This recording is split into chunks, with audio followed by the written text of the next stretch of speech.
Right, well, you might think this is a YouTube channel about electric unicycles, and indeed it is, a lot of it is, but I've also got a 3D printer, and a lot of us with electric unicycles print parts for UCs, which is what I do. Now, I want to print quite a large part for my Big Ode Master, a handle, and that's done in ABS, and ABS suffers shrinkage in 3D printers, so I'm going to add a chamber heater to my 3D printer, and that's what this video is about.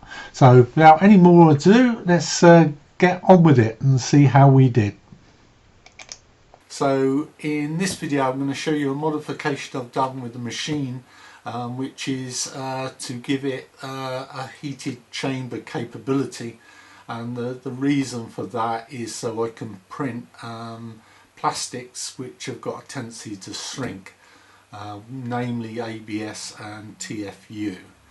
So without any more ado, I'll stick on the video I've made on my printer, and if this is any assistance for you, for anybody who might want to do the same thing to their printer, you know, all well and good.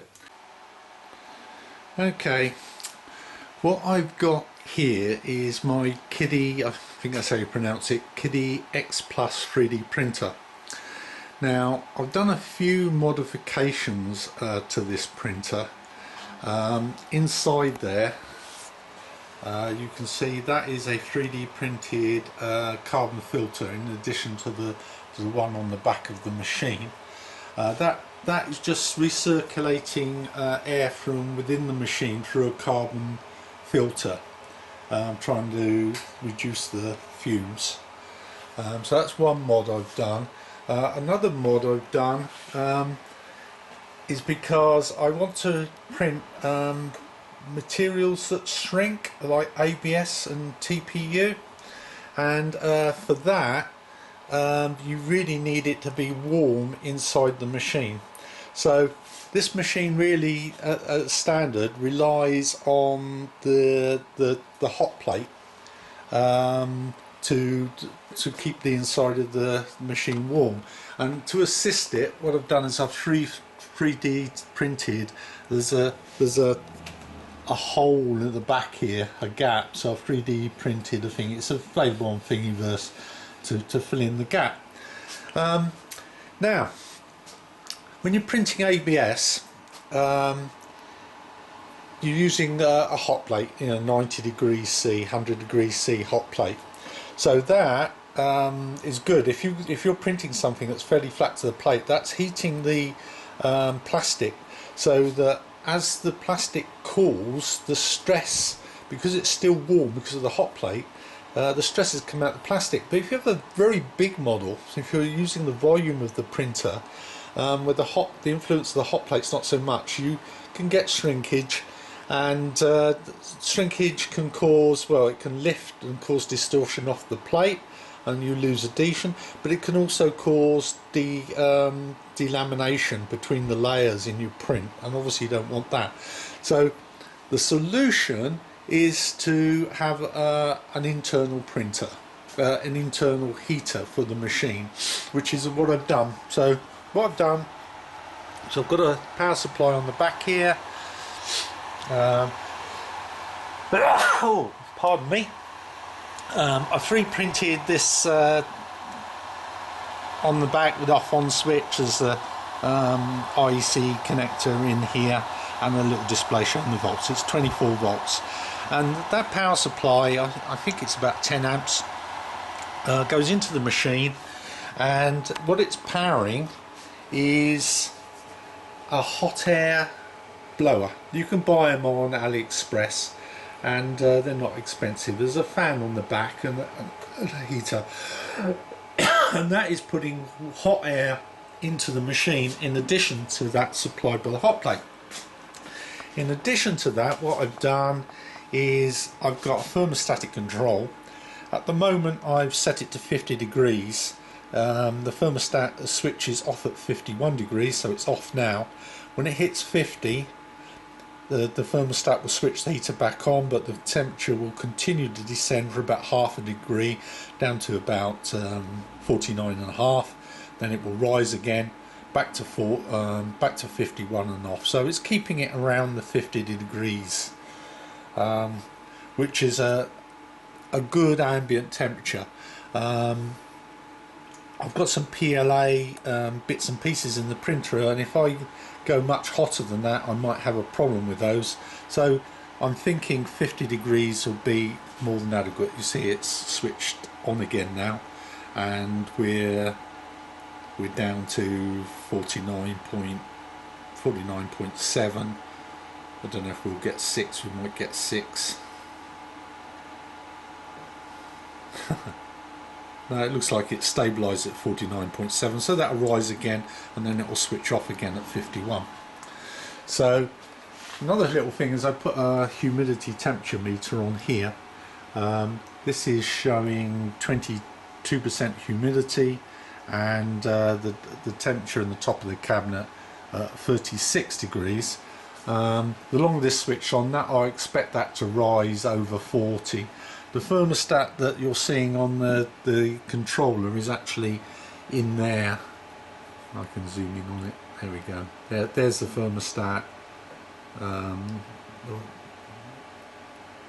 That is measuring the temperature off the heater there. So the warm air is going along and curling up, so it's reaching that sensor a bit early. So with this arrangement, I should be able to print large ABS parts without shrinkage and without delamination, and also TFU as well. So the other thing I should point out, not only is a thermostat, but there's also a power controller controlled by this button here. It's up at around 3/4, maybe a bit over 3/4 at the moment. So I can turn this to adjust the amount of heat going into the heater. Now why I want to do this is because if I have this at maximum, the temperature will rise very quickly, hit the thermostat, and then having switched off it will come back. It always comes back quite quickly, and then when I turn it on it will rise very quickly and hit the stop. So rather, by turning it back a bit, what happens is it comes back quickly for sure and hits 50 degrees, turns back on and comes back a little bit before rising, but then it takes because I've turned it back here a little bit, it takes longer for the thermostat, once it's switched on again, to get back to 51 degrees. So it makes this a little bit more stable, less cycling, and so I can fine tune this for the best arrangement. But I found about 3/4 setting seems to be ideal. So that's what I've done. Modification on my Qidi X Plus 3D printer for chamber cooling. So I hope people find that interesting. What I should do is I'm printing, like I say, I'm printing a very big part soon, which is going to I'm into electric unicycles. You see, I've got another one which is called a Bigo Master. Unfortunately, the handle on the electric unicycle, the Bigo Master, is not very good. It's not very strong. So I'm 3D printing another one for the front of the machine. But the Bigo Master's in the other room at the moment. But that is what I'll be printing, and I will, while that's printing, I will show you that print, and hopefully it will be successful, and so you can see the results of my labours. You can see while we're at it, you can see a few other modifications here. I've got some of these filaments are hydroscopic, they absorb water, so I've got a heated box here and there, and I 3D printed the stamps to fix it on top of the machine. There's some 3D printed cable retainers here. on the back of the machine there's another way you can hold spools on the back, and I've pre-printed some odds and ends here. There's a thing here, so this is, you can have a spool of fibre actually within the machine, in which case that comes up at this tube to go to the head. This one goes to here. There's a magnetic coupler, because I don't have to have this spool holder, I've got other spool holders. See, I've got another spool holder here. This one has got a scale on it, so you can get an idea of how much printing material you've got left. And here we've got a dehumidifier, which I put spools in here because, like I say, like carbon fibre nylon, which I print, ABS to a lesser degree, but certainly carbon fibre is very hygroscopic, and you do not want moisture in your filament because it splutters. ABS will draw, it's not as bad as nylon, but it will absorb moisture as well. And the same thing, you put it in here for, I don't know, 6 hours, 12 hours, and that gets the moisture out of the fibre, so you don't have problems and artifacts on your print later that you don't want. So that's it.